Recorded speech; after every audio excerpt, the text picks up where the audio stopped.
quand on voit en France des jeunes de 15 à 17 ans et une professeure assister pétrifiés de peur, sans réagir, au meurtre par 50 coups de couteau d'un camarade de classe.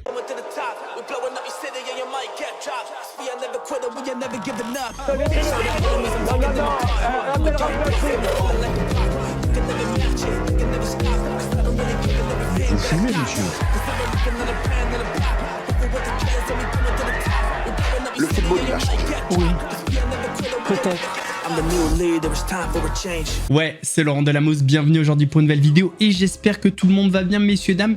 Ça va pas être l'épisode le plus gai, parce qu'on va parler de choses graves et à la fois révoltantes. Je préfère vous le dire, c'est pas l'épisode où on va le plus se fendre la poire, mais je vais faire de mon mieux. Messieurs, dames, dans cet épisode, on va parler de Bruno Retailleau, on va parler d'Ilan Castronovo et de Julien Tanti, on va parler d'Aquababe et de bien d'autres sujets encore. Mais avant de partir pour cette nouvelle vidéo, c'est le moment de soutenir la chaîne et moi-même en mettant votre plus gros pouce bleu, votre meilleur commentaire, on n'oublie pas de s'abonner et d'activer la cloche pour ne pas rater les prochaines vidéos. On fait même sur la chaîne principale, la chaîne Mousse, où hier je vous ai sorti une vidéo sur Aquababe dédiée à son enquête sur Xavier Dupont-Ligonnès. Allez check ça, de toute façon je vais un petit peu en parler dans cette vidéo. On me rejoint sur Instagram, sur TikTok, sur Twitch pour pas rater les lives du dimanche soir à 21h30. Le live hier était incroyable, merci à vous. C'est grâce à vous, on a bien rigolé franchement. Quand je me suis couché, j'étais comme ça. C'était hyper cool, j'ai hâte d'être au prochain. On va chercher à boire, à manger, on se met à l'aise et moi je m'occupe du reste. On va commencer cette vidéo en parlant d'Aurore Berger. Alors, comme vous le savez, sûrement, si on a un petit peu échangé notamment sur les lives, j'aime mon pays. J'adore la France, enfin voilà, c'est dans mon cœur à tout jamais. Et il y a une devise en France, c'est liberté, égalité, fraternité. Vous connaissez forcément. Eh bien, Aurore Berger nous apprend que l'égalité, c'est peut-être pas dans tous les domaines et pour tout le monde. Écoutez. D'où la nécessité d'adapter notre droit, à la fois sans doute au travers d'une circulaire de politique pénale, de manière à mieux appréhender ce qu'est devenu l'antisémitisme, mais aussi en sortant les infractions qui sont aujourd'hui dans le droit de la presse, les infractions à caractère raciste et antisémite, pour affirmer très clairement qu'on ne débat pas de l'antisémitisme, on ne débat pas du racisme, on les combat. Et donc pour les combattre, on ne peut plus les caractériser ou les considérer quelque part comme une forme d'opinion, mais bien comme des délits à part entière dans notre code pénal. Est-ce que ça veut dire que vous créez un nouveau délit et qu'est-ce que ça va changer très concrètement? Comment il sera caractérisé? C'est une des recommandations qui nous est présentée aujourd'hui et que je soutiens, de manière à ce qu'encore une fois, on envoie d'abord un message extrêmement clair à la société. On ne débat pas d'antisémitisme dans notre pays. On combat l'antisémitisme et on le combat sous toutes ses formes. C'est une demande de beaucoup d'avocats et de beaucoup de magistrats que de pouvoir mieux le définir dans le code pénal, de manière à ce qu'encore une fois, il ne soit plus dans le droit de la presse, ce qui est sans doute à la fois un défaut de bonne caractérisation, un message envoyé qui est un peu entravé, et puis à la fin, un risque d'être dans l'incapacité de sanctionner l'antisémitisme pour ce qu'il est. Donc c'est maintenant que le temps du gouvernement arrive, et donc nous devons, après la remise de ce rapport, travailler, œuvrer pour garantir qu'il entre évidemment dans les faits. En fait, ce que je comprends pas, c'est pourquoi extraire l'antisémitisme de toutes les formes de racisme. En fait, en faisant cette extraction, on a l'impression que l'antisémitisme, c'est plus grave que le reste. Alors que c'est exactement la même merde. Et ça, vraiment, j'arriverai jamais à comprendre. Parlons maintenant de Jacques Attali, qui a sorti mais un truc tellement ignoble. Franchement, quand j'ai vu le tweet, je me suis dit non, mais le tweet ne correspond pas à ce que Jacques Attali va dire. Eh ben si, c'est. Écoutez, on en parle après. Comment peut-on imaginer qu'on n'aura jamais une défense européenne quand on voit les Belges préférer acheter des avions américains à un ou l'autre des avions européens? Quand on voit les députés italiens du parti de Mme Meloni voter contre au Parlement européen tous les projets de construction de l'industrie de la défense européenne et de leur financement. Et quand on voit en France des jeunes de 15 à 17 ans et une professeure assister pétrifiés de peur, sans réagir, au meurtre par 50 coups de couteau d'un camarade de classe, d'une camarade de classe, sans que personne ne prenne l'initiative de donner un coup de pied ou un coup de chaise à l'assaillant. Si on achète des armes américaines, si on refuse de construire une Europe de la défense, si on n'a pas peur de laisser mourir quelqu'un plutôt que de risquer sa vie, si la peur l'emporte sur tout, alors la défense n'est pas possible. Et il faut se résigner à être soumis par un envahisseur. Il est temps de réagir à ces mauvais signaux. Apparemment, Jacques Attali, c'est Reacher, on n'était pas au courant. Donc le mec, s'il voit un homme rentrer avec un couteau de 20 cm, il va lui sauter dessus. Clé de bras, guillotine... Non, sérieusement, comment on peut remettre la faute sur des lycéens de 14-15 ans qui étaient assurément sous l'effet de la sidération. Apparemment, Attali, c'est un intellectuel, mais il connaît pas la sidération. Ça, c'est inconnu pour lui. On va parler français. Jacques Attali, c'est le prototype du fragile. Tu lui mets 2 gifles, il part en courant. Donc arrête. Jacques, arrête, s'il te plaît. Je sais même pas si le mec, il s'est défendu une fois dans sa vie. Alors défendre les autres, ça me paraîtrait extrêmement surprenant. Prends-toi-en à qui tu veux, hein, mais laisse les minots tranquilles. Ils ont déjà vécu quelque chose de traumatisant, d'horrible, qu'on n'a jamais vécu nous. On ne sait même pas comment on réagirait dans ce cas-là. Laisse-les tranquilles. Voilà, tu t'en prends à qui tu veux, mais laisse les minots tranquilles. Fils de... D'ailleurs, restons un petit peu sur cette affaire. Sur le plateau des grandes gueules d'RMC, il y a un homme qui a appelé donc, pour apporter un témoignage. Et il va parler du fait que la personne qui a commis ces actes horribles, le fameux Justin P., était un néo-nazi. Et sur le plateau, on entend « c'est pas vrai ». Écoutez la réponse de l'homme, c'est chirurgical. Je suis très en colère, j'ai même envie de vous dire, moi j'ai envie de vomir. Quand j'entends Bruno Retailleau, Marine Le Pen, François Bayrou parler de plus d'autorité. Ce jeune, il était néo-nazi, d'accord ? Il a ramené Mein Kampf au lycée.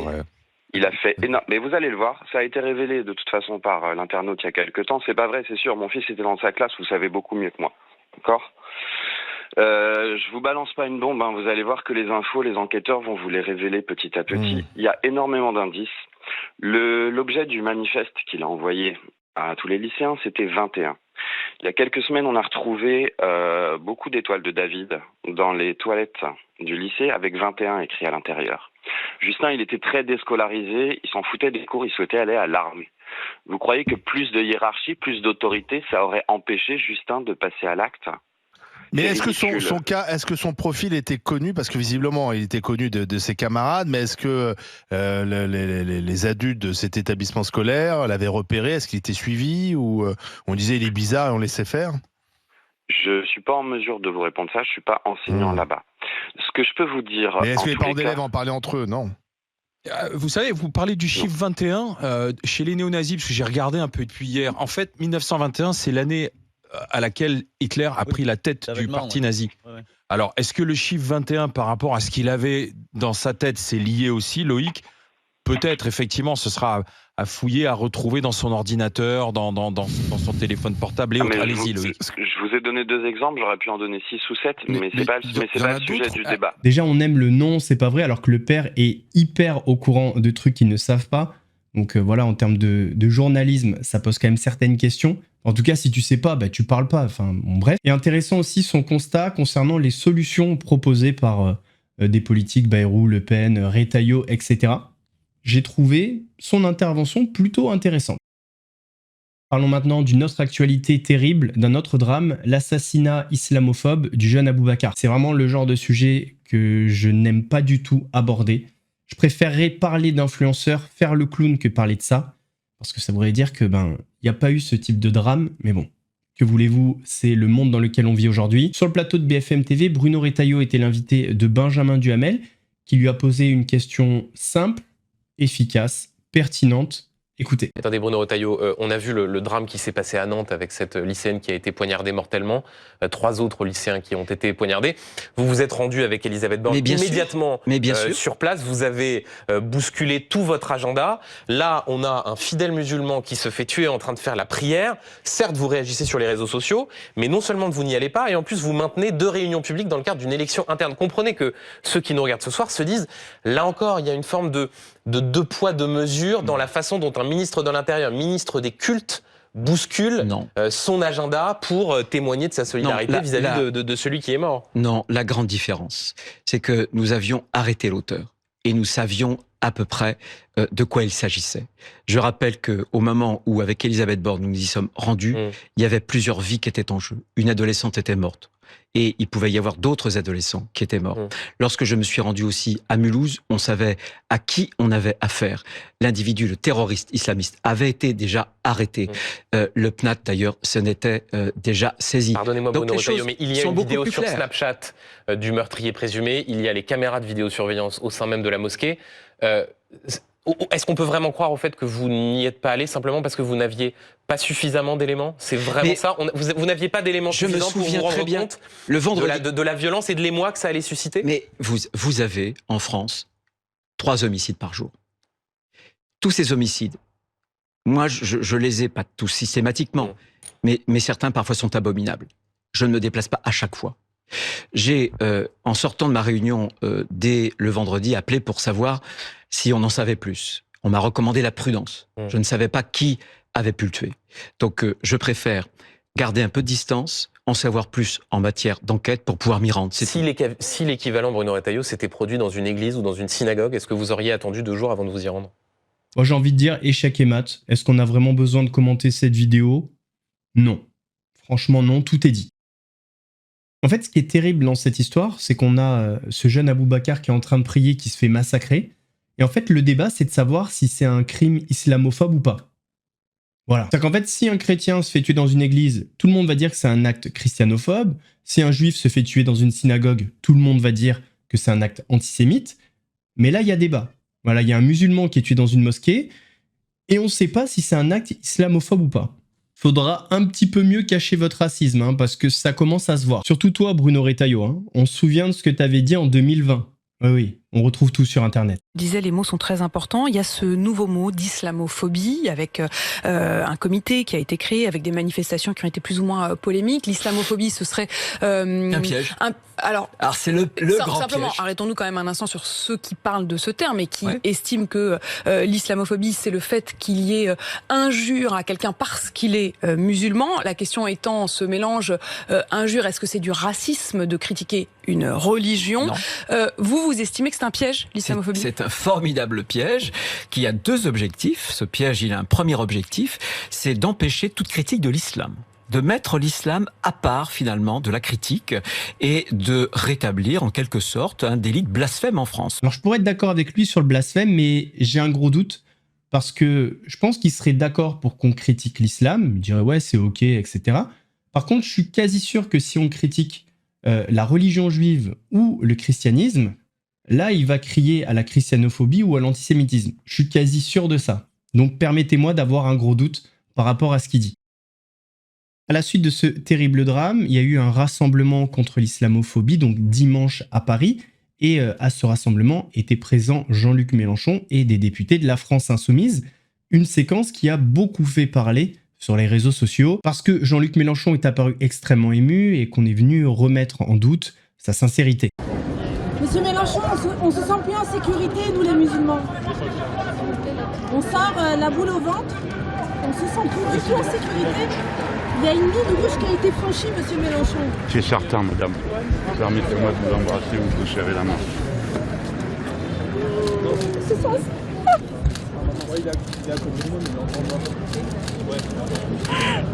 On a peur, monsieur Mélenchon. N'ayez pas peur. Les Français sont là. Tous les musulmans ont peur, monsieur Mélenchon. Il y a une ligne rouge qui a été franchie.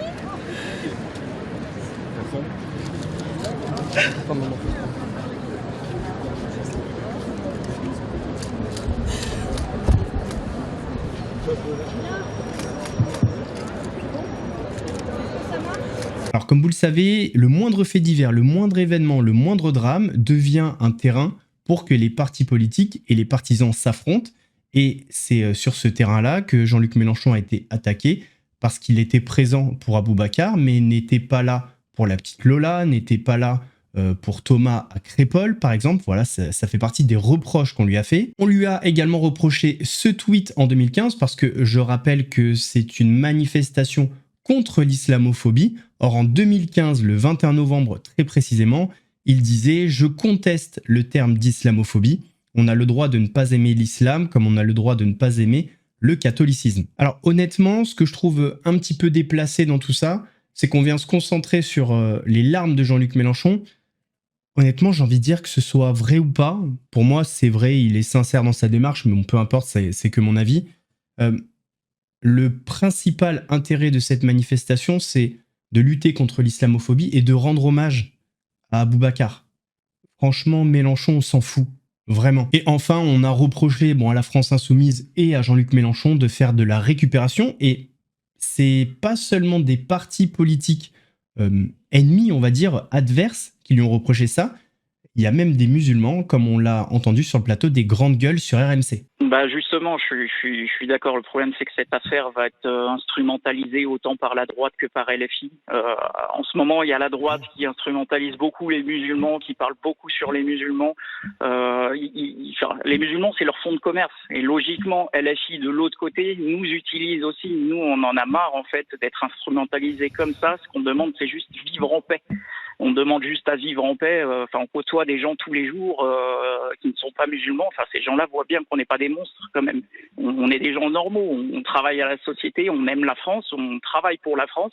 Et on aimerait juste arrêter d'être instrumentalisés parce que nous, on en souffre, mine de rien. On souffre d'entendre que tous les jours, les musulmans, ils sont responsables de tous les maux du monde. Je suis 100% d'accord avec ce qu'a dit Younes. De toute façon, c'est un discours que j'ai déjà tenu en vidéo, donc je suis raccord avec lui.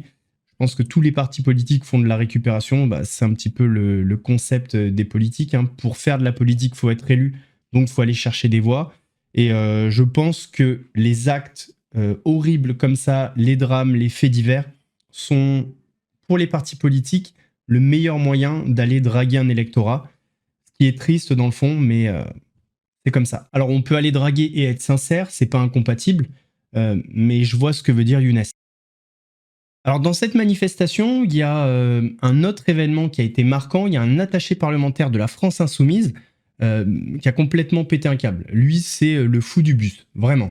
Alors mes amis, ce qu'il faut dire aujourd'hui, c'est qu'on ne peut pas compter sur les institutions. La police, la justice véhiculent l'islamophobie et le racisme. On ne peut compter que sur nous-mêmes. Et c'est pour ça que je le dis, je l'assume. Il faut qu'on se défende par nos propres moyens.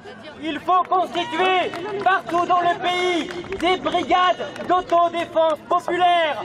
Il faut qu'on se défende.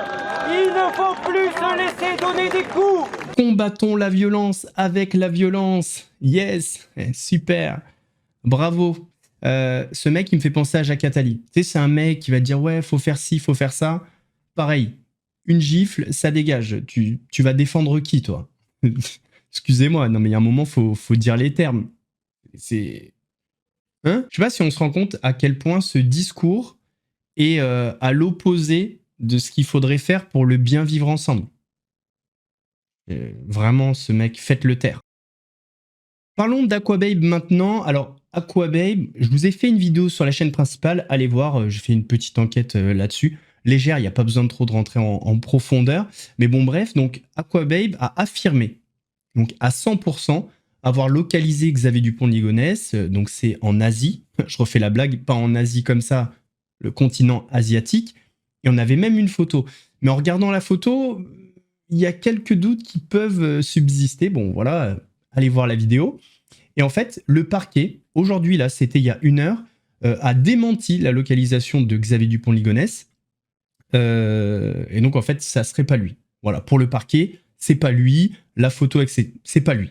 Voilà. Et du coup, Aquababe a répondu. Aquababe a dit « L'intégralité des éléments seront transmis sur la boîte mail qu'ils m'ont fournie en interne. Je suis pas une IA, enfin, j'ai pas compris. » Et hier, il y avait un communiqué, donc fait avec son avocat Instagram Tom Michel. Grosso modo, le communiqué, c'est pour dire qu'ils ont remis le fruit de toute cette opération à la justice. Donc, un petit pas en arrière quand même, il était très investi. Au début, on était en mode, si le procureur de Nantes n'est pas content, c'est pas grave qu'il s'énerve. Au final, on est en mode, je remets tout à la justice. À mon avis, il a dû prendre un coup de pression. Mais ce qui est un petit peu différent de ce qu'il dit sur Twitter notamment et Instagram, c'est que dans le communiqué, on n'a pas l'affirmation qu'il a retrouvé Xavier Dupont de Ligonnès. On a Aquababe remercie l'ensemble des personnes ayant permis de se rapprocher au plus près de la vérité. Alors on a cette phrase « vous l'avez fait ». Est-ce que c'est « vous l'avez fait » parce qu'on s'est rapproché de la vérité ou est-ce qu'on a trouvé la vérité? En tout cas, il y a une différence entre le communiqué officiel et ce qu'il dit sur son canal Instagram. À voir. Attendons la suite, mais allez voir la vidéo et vous ferez votre avis. On termine cette vidéo sur un petit bif entre Ilan Castronovo et Julien Tanti. Apparemment, il y a une petite brouille entre les deux sur fond de classement TikTok. Un truc débile, les mecs ont presque 35 ans, enfin j'en sais rien. Donc est-ce qu'on aurait un combat entre les deux prochainement? Je sais pas. Parce que c'est un petit peu le mode opératoire pour régler leur compte. Je vous laisse un petit peu écouter ce que Ilan reproche à Julien Tanti. Je préfère vous le dire, c'est ridicule. Hein. Voilà, on est dans le ridicule. Il était avec GameX et tout, il bossait pour GameX. Il a fait quoi? Ils lui ont fait mettre un truc dans le caleçon pour le monter en haut des pistes. Donc je vais parler dans 2 jours. Tu parlais d'un truc grave quand même là. Je m'en suis moi-même pris à mon frère en disant mais pourquoi t'acceptes de faire ça? T'es pas un fou toi? Ouais mais j'avais pas le choix, je savais pas dire non, t'as capté? Et tu veux dire moi, Ilan c'est un jaloux, tu veux t'en prendre à moi? Alors que t'as fait ça mon petit frère? Et en plus quand mon petit frère il est monté là-haut, t'as mal parlé de moi? J'ai rien dit toutes ces années. T'es tranquille. Et là tu vas me faire passer pour un jaloux? Et c'est quoi qu'il avait dans le caleçon? Ça je le dirai dans 2 jours. Messieurs, dames, on arrive à la fin de cette vidéo, j'espère qu'elle vous a plu. Si c'est le cas, votre plus gros pouce bleu, votre meilleur commentaire. N'oubliez pas de s'abonner et d'activer la cloche pour ne pas rater les prochaines vidéos. On fait de même sur la chaîne principale, la chaîne Mousse, où hier je vous ai sorti une vidéo sur Aquababe. Allez la voir, je pense qu'elle va vous plaire. Ça dépend, on verra. On me rejoint sur Instagram, sur TikTok, sur Twitch pour pas rater les lives du dimanche soir à 21h30. On se donne rendez-vous mercredi pour une nouvelle vidéo actu. En attendant, prenez soin de vous. Laurent de la Mousse vous salue.